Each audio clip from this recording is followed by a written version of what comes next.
Kenny Deery, CEO of the Galway Chamber of Commerce, is also on the line. Kenny, good morning to you.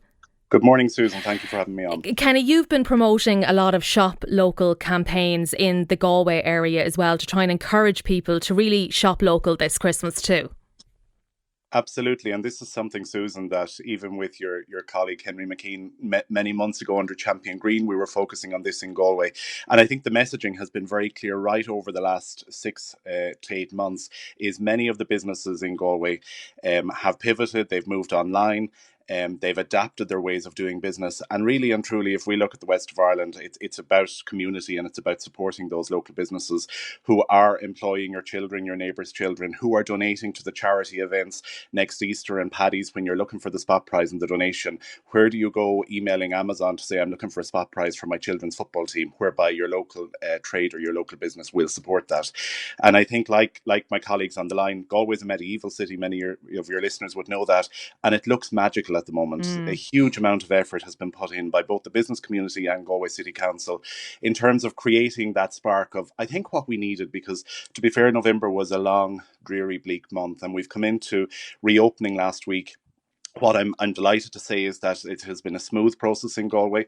People, I think, have got so much used to it. After the first lockdown, there was a huge amount of pent-up frustration and wondering how is it all going to go, whereby now, the business community has been phenomenal. They've pivoted, they've adapted, and they've shown real resilience. And now in this reopening, Susan, we're not just understanding we're understanding the needs of people with differing needs and capabilities, sensory needs, etc. So we've got, I won't say to a fine art, but certainly the amount of learnings over the last 8-10 months within the business community has been amazing. And I think from a Galway point of view, we've 18-19 days left to Christmas. And what we're doing is a call both on tourism, hospitality and retail. Don't just come shop in Galway, come stay and shop, do the overnight and support the business community. Because as your previous conversation, I think businesses, the key point, it's not necessarily about profits over these few weeks. It's about getting enough cash and cash flow into their bank accounts that will sustain them through to March, April, when hopefully some degree of normality will kick in.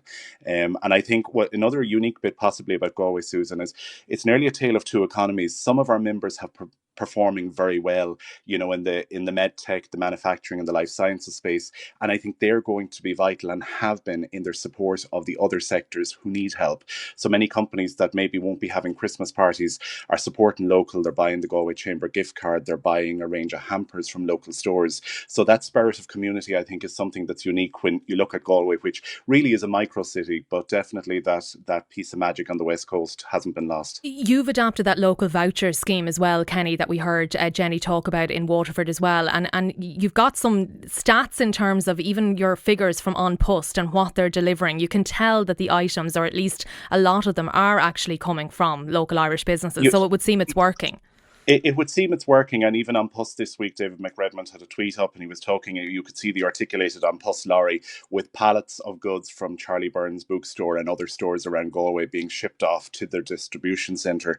And we know anecdotally from An Post, which is flying in the face of previous years, that approximately about half of the parcel distribution that they're dealing with is from Ireland. It's not from overseas. And that's a significant shift from what we would have had in previous years. And I think part of that as well is compliments, Susan, to the likes of the local enterprise offices and many of our colleagues in supportive sectors who really have worked with businesses who might have been online but not online as much as they should have been, or who have come from a very low base and are now operating everything from click and collect to sending off their pallets or their boxes of goods. And I think from talking to some members, the sense of pride they have maybe in traditionally looking at customers coming in a door and then thinking, God, we have to re-innovate and how are we going to do it? And the pride they have now in dispatching a couple of boxes of their goods and it disappears into the clouds and all of a sudden it's with their customers a couple of days later. I think the business environment has been transformed and disrupted to a point in a good way for the future. But the key thing that we need to do, and if you're in the west of Ireland, I would say just get to Galway. Our businesses need support to ensure that they're still there in 6 months' time. I think that these next 2-3 weeks are vital to ensuring that the cash flow and sustainability businesses need for the next few months is there.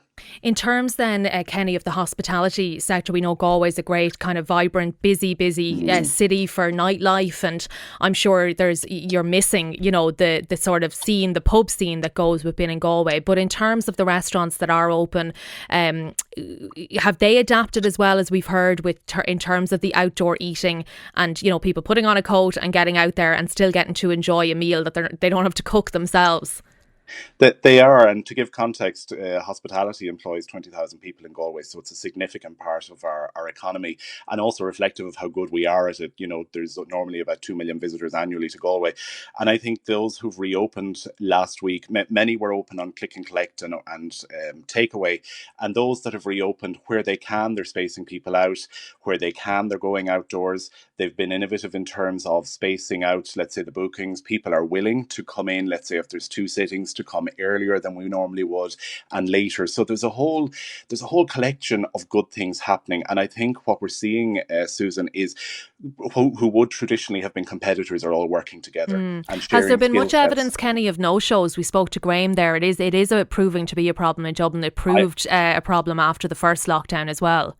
It was problematic after the first lockdown, and what we actually engaged with membership and member companies to say, right, how can we get around this? Because that's just it's distasteful in the worst way. And actually, what we were encouraging certain restaurants, and I know some have adopted this, is to take credit card details to be able to confirm the booking. And those who genuinely were going out and were genuinely going to be patrons had no issue with that, because they understand business and they understand that in ordinary capacity, having 2-3 tables empty is a frustration, because that eats into the margin on the night, that impacts your staffing and everything else. But now more than ever, it's critical. And I think those who do that, there may always be genuine reasons that, someone takes unwell, but God, you'll ring the restaurant and say, listen, I'm really sorry, can I book something next week or whatever. But to just, and what some are doing, or were doing in the past, when booking 2 locations and deciding then when they'd meet up with their friends where they'd go. And that just is beyond distasteful. It's really, really inappropriate. And I don't think those who are genuine punters who are looking forward to getting out have any issue in giving their credit card details and either pay a deposit or give some degree of confirmation. And if we need to go down that road, I know it's an extra layer of administration. It also brings restaurants into GDPR issues. But do you know what? That's better than having 3 to 4 empty tables on a night. Yeah, absolutely. Okay, Kenny Deery, CEO of Galway Chamber of Commerce, thank you for being with us on NewsTalk Breakfast. We hope you have a busy time of it in Galway over the next couple of weeks. Do shop local if you can this Christmas, and definitely shop safely.